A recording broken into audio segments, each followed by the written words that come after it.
लो सेठ जी आपका खाना। हाँ महेंद्र, इधर रख दो। अरे नमस्ते अंकल, आइए आइए। आज बहुत दिनों बाद आना हुआ। नमस्ते बेटा। वो क्या है, तुम्हारे पिताजी से मेरी फोन पर बात हो गई थी। उन्होंने बताया कि वो तो दुकान पर मिलेंगे नहीं, 4-5 दिन के लिए कि बाहर गए बताया। हाँ अंकल, पिताजी तो कोई काम से बाहर गए हैं, शायद 3-4 दिन तो लग ही जाएंगे उनको आने में। मेरी तो इच्छा थी कि मैं पर्सनली अपने हाथों से उन्हें काट देता। जो मेरे बेटा देखो कितना दूर पड़ता है, मैं वहां से चल के आया हूँ। फिर कोई बात नहीं, तुम मिल गए ना, ये कार्ड पकड़ो। अगले महीने मेरे बेटे की शादी है और पिताजी से कह देना कि सह परिवार आना है तुम्हें। जरूर अंकल, मैं पिताजी को आते ही बता दूंगा शादी के बारे में और कार्ड के बारे में। हम जरूर आएंगे। ठीक है बेटा, मैं चलता हूँ। अरे बेटा, वो याद आया मुझे, वो क्या है कि होने वाले समधी जी और रिश्तेदारों के लिए कुछ कपड़े चाहिए थे मुझे। अरे तो हाँ अंकल, दुकान है ना अपनी, क्या दिक्कत, देख लीजिए आप। अरे महेंद्र, एक बार अंकल को जो कपड़े चाहिए वो दिखा दो। हाँ अंकल आ जाइए आप।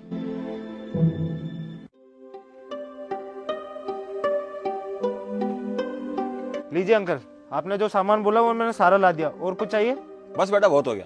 अच्छा ठीक है, आप उधर जाइए, मैं इसका है ना एक बार बिल बनवा देता हूँ और सेठ जी को बता देता हूँ। ठीक है। सेठ जी, मैंने आपका सारा बिल क्लियर कर दिया। उस 500 रुपये रखे वो मैं बाद में दे दूंगा। हाँ हाँ कोई दिक्कत नहीं नितिन भाई, आते जाते 1-2 दिन में दे जाना आप। ठीक है।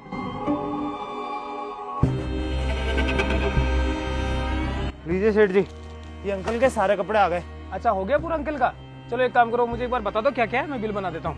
देखिए सेठ जी, ये 3 तो हैवी बेस है और ये 3 जरी की साड़ियाँ हैं। ठीक है।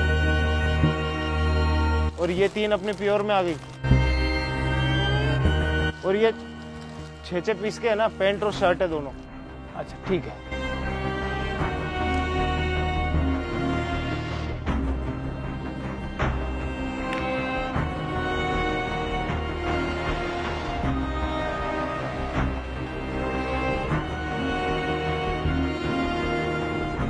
अंकल वैसे आपके हो गए 35,000 रुपये, लेकिन मैंने घर के हिसाब से पहले डिस्काउंट करके कि आपको बोलना ना पड़े 32,000 रुपये कर दिया। 32,000 रुपये कर दो मेरे को। अरे बेटा, मुझे तुम पे पूरा विश्वास है।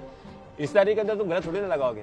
लेकिन बेटा बात ये कि अब ये जो बिल है, ये शादी के 10 दिन बाद में तुम्हें पेमेंट करूंगा। अंकल मैं हाथ जोड़ के माफी मांगता हूँ आपसे ना, बुरा मत मानिए, लेकिन आपको ये जो बिल बनाना ये केस में देना पड़ेगा, मैं उधार नहीं दे सकता। अरे तो बेटा, मैं कौन सा भाग के जा रहा हूँ?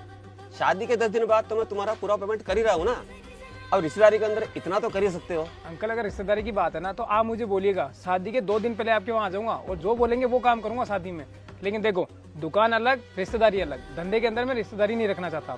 अब बेटा, तुम तो क्या है, रिश्तेदारी बिगाड़ने वाली बात कर रहे हो। तुम्हारे पिताजी अगर होते ना तो इतनी बात ही नहीं करते। वो एक बार मेरे कहने पर ही बोलते माल लेके जाओ। अरे अंकल, पिताजी ने दुकान को इतने घाटे में ला दिया है। पिताजी यही तो नहीं समझ पाए कि रिश्तेदारी को अलग रखना और धंधे को अलग। अब देखो, यहाँ पिताजी तो बैठते नहीं है। मैंने उनको साफ बोल दिया कि धंधा मैं मेरे हिसाब से चलाऊंगा, क्योंकि जितने भी रिश्तेदारों को उन्होंने उधार दिया ना, उन्होंने आज तक 1 रुपया नहीं दिया और ऊपर से व्यवहार और खराब कर लिया। कमाल है बेटा, मुझे तो तुम ज्ञान दे रहे हो।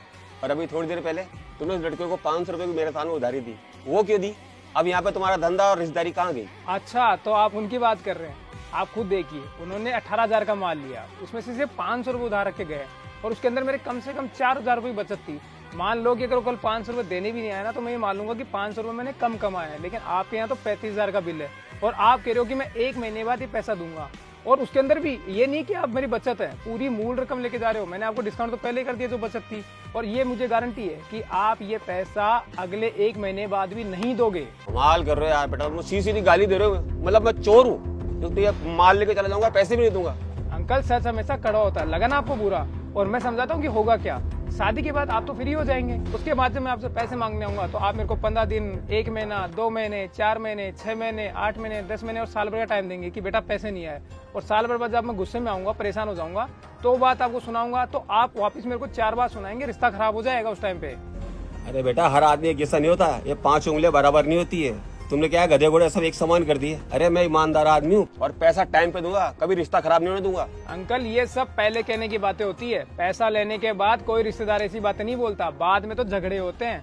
और आप मानोगे नहीं, ये जो मैं माल लेता हूँ ना दुकान में जितना भी, अगर वहाँ पे मैं 45 दिन के अंदर पैसा ना पहुँचाऊँ ना, तो वहाँ मेरे 2 रुपए ब्याज का लगता है। आप तो मेरे को ब्याज का पैसा दोगे नहीं, ऊपर से मैं अगर बात बोलूंगा तो आप मेरे को पता नहीं क्या क्या सुनाओगे। इससे अच्छा है कि अंकल रहने दीजिए, मुझे उधारी देनी नहीं है। आपको रिश्ता रखना है तो रखिए, देखो नाराज होने वाली बात नहीं, लेकिन मैं उधार नहीं दूंगा। फिर रहने दो बेटा, मुझे भी ऐसा रिश्ता नहीं चाहिए जो ना मुझ पर विश्वास करे और ना मेरे आड़े वक्त में काम आए। देखा अंकल, पैसों के लिए ये रिश्ता 1 साल बाद खराब होता, मैं यही बोल रहा था ना। और ये रिश्ता आपने अभी खराब कर लिया पैसों के लिए। चलो कोरना, ये तो होता रहता है दुकानदार के साथ। अब आप बताइए, शादी में पधारना है या यहाँ भी नहीं आना? अब जब रिश्ता खराब हो ही गया बेटा, तो रहने दो, फिर ये कार्ड मुझे वापस कर दो तुम। अरे क्या सेठ जी, आपने तो एक उधारी के चक्कर में रिश्ता ही खराब कर लिया। अरे तो क्या गलत कर दिया मेरे भाई? मेरे को भी दुकान चलानी है, हमेशा घाटे में तो ना चलानी है इसको। और वैसे मेरे घर पे भी बाल बच्चे हैं, उनको भी तो कमा के कुछ देना है, कुछ खिलाना है। ऐसे लोगों को देखा तुमने? एक पैसे के लिए इन्होंने रिश्ता खराब कर लिया। अगर मैं उधार देता तो ये रिश्ता बाद में भी खराब होता।